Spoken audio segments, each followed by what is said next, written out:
s'intéresse à la banlieue, Roberto Benigni et Michel Blanc à Cinecittà, Isabelle Huppert et Daniel Auteuil qui se séparent avec fracas et 2 bombes américaines. Il l'avait dit et il le prouve, il s'intéresse plus au métier de cinéaste qu'à celui de comédien. Mathieu Kassovitz tourne actuellement son 2e film, après Métis, et surtout après son interprétation très remarquée dans Regarde les hommes tombés, il termine ses jours le tournage en banlieue et à Paris d'un film qui devrait faire beaucoup de bruit. Je ne vous en dis pas plus. Regardez, pour le Journal du cinéma, Sandrine Ray a passé une nuit la semaine dernière au cœur du Forum des Halles. Feu, soir on vous met le feu, on met le feu. Les flics trop nerveux, on met le feu. Les ennemis de Marseille, on met le feu. La parole est dans mon camp donc je fais ce que je veux. Le rythme est à la danse, on va mettre ça de côté. Ok, plus de degrés quand je commence à rapper. Compte 2 secondes avant que je foute.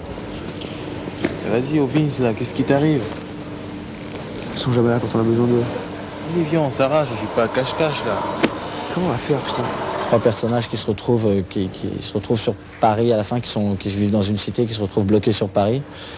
Et il y a toute une histoire qui fait que le film s'appelle La haine et qui fait que la haine monte petit à petit.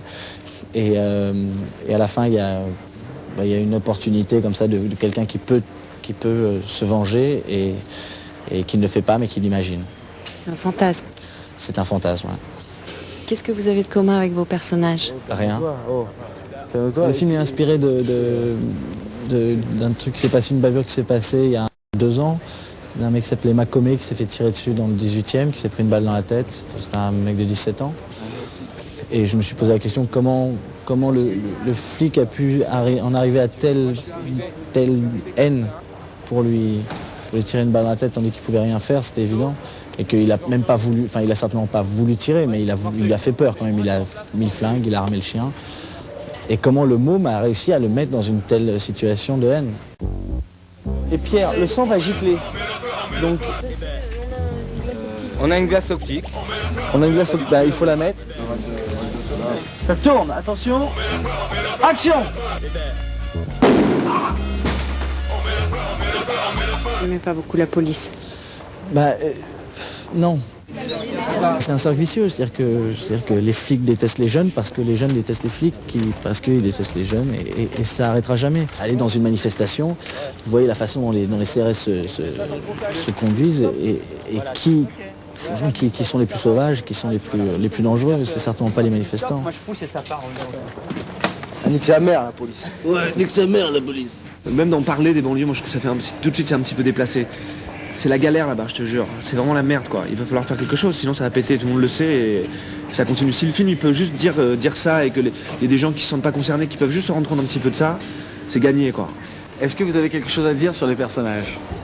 Moi, je veux bien incarner la morale. Ok, bon moi je veux bien interner La morale l'action. de l'histoire, c'est moi. Et lui c'est quoi? Lui c'est Et lui, c'est le bouffon du ludisme. roi.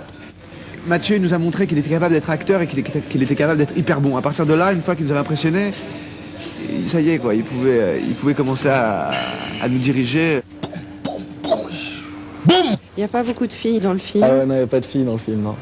Et quand il y en a, c'est pas très flatteur. Ah, c'est des casse-couilles. Non, c'est pas ça, c'est que non, on va pas partir sur une histoire de love story en cité. En plus, c'est pas vrai, c'est-à-dire que tu fonctionnes, tu balades dans une cité, tu vois, il y a les filles d'un côté et les mecs de l'autre, ça ne traîne pas ensemble. De toute façon, tu peux pas traîner avec une fille de la cité parce qu'elle a forcément un frère. Si elle a un frère, t'es dans la merde, donc c'est pas possible. Ce film-là, c'est une bombe atomique. Décidément, rien ne va plus dans le milieu du doublage, en grève, je vous le rappelle, depuis plusieurs semaines, en vertu d'un récent décret qui date de 1990, qui interdit les versions doublées dans un pays francophone non européen. Le film américain Les Soldats de l'Espérance, qui sort en France le 23 novembre prochain, ne sera projeté qu'en version originale. En effet, le doublage canadien a été refusé par le Centre national de la cinématographie.